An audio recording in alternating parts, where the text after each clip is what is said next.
n'écoutes personne, tout le monde a peur. Tout le monde te dit comment ça s'est passé, mais ça s'est passé comme ça pour toi. Leur expérience est unique. Tu vois ce que je veux dire? Et beaucoup de gens essayent de transmettre leur peur. Tu ne peux pas faire ça. Non, toi, tu ne peux pas. Et ils projettent les choses qu'ils ne peuvent pas faire sur toi, mais peut-être que tu peux y arriver. Par exemple, mon oncle me disait que tu ne vendras jamais un seul album. Et il m'a dit ça 1 million de fois. Et je suis son neveu, je ne pense pas qu'il me voulait du mal. Il a simplement transmis ses propres peurs. Il s'est dit, comment tu vas faire ça? Comment? Et je me dis qu'aujourd'hui, je fais des choses qu'il ne pouvait pas imaginer que je puisse faire. Et il ne pouvait même pas le voir à l'époque. Il projetait simplement ses peurs sur moi.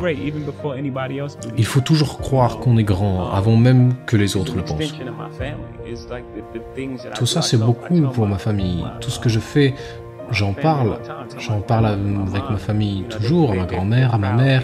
Et même si ce sont des femmes fières et puissantes, elles ne me demanderont jamais rien. Et tu sais, de temps en temps, je n'ai pas envie qu'on me prenne en photo. J'ai envie de manger, je ne peux pas avoir quelqu'un qui me prend en photo tout le temps et qui me crie dessus. Et je ne peux pas emmener un enfant au parc. Et les raisons pour lesquelles j'arrive à gérer cela et pourquoi je peux vivre avec ces choses-là sans trop m'en plaindre, ce sont les choses qui me permettent d'agir et de rentrer dans ces pièces comme je suis. Cela a à voir avec le succès la plupart du temps. Les gens avec qui on a vécu et ce que le succès leur fait, les gens qui nous disent qu'on a changé, comme si on avait fait ça pour rester pareil. Et au final, les gens autour de vous changent, puisqu'ils commencent à vous traiter différemment à cause de votre succès. Et donc, vous changez. Vous ne changez pas qui vous êtes au fond. Les choses que vous croyez, que vous aimez, pour lesquelles vous pourriez mourir. Vous ne changez pas d'une mauvaise façon. Mais il y a des choses qu'on ne peut plus faire. On ne peut pas rester accroché à tout, et certains ont un problème avec ça.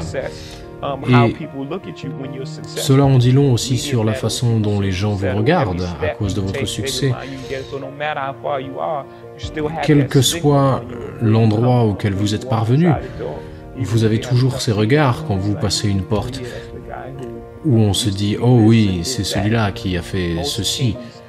La plupart des rois se font couper la tête, pas vrai? Malgré les batailles et nos accomplissements, à la fin des fins, quand on est monté sur le trône, on fait tout ça pour se faire couper la tête. Faites ce en quoi vous croyez. La plupart des choses dans lesquelles je m'implique ont à voir avec le fait d'être créatif. C'est une part de qui on est. L'hip-hop, c'est une attitude, ce qu'on essaye d'exprimer, la façon dont on s'habille.